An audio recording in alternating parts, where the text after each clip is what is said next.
আল্লাহ রসুল চিত্র তুলে ধরতেছেন আমাদের সামনে। আম্মা জান জিজ্ঞাসা করছে কিয়ামতের মাঠ কিরম কঠিন হবে।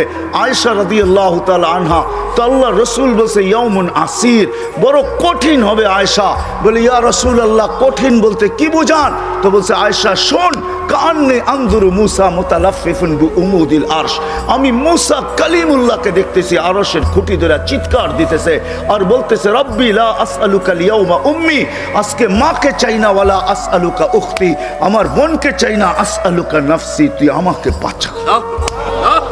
বলছে আয়েশা এর চেয়ে কঠিন চিত্র শুনতে চাস? বলে ইয়া রাসূলুল্লাহ শুনান।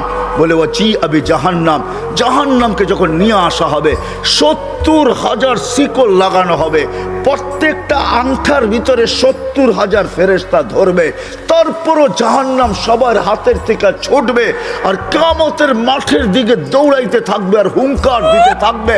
জিবরিল আল্লাহর ডান পাশে থাকবে, দোজখকে আসতে দেখা আর হুঙ্কার দিতে দেখা, সবার হাতের থেকে ছুটা যাইতে দেখা জিবরিল চিৎকার দিবে আর জমিনে বসা পড়বে রব্বি সাল্লিম সাল্লিম, রব আমাকে বাঁচা, আমাকে বাঁচা।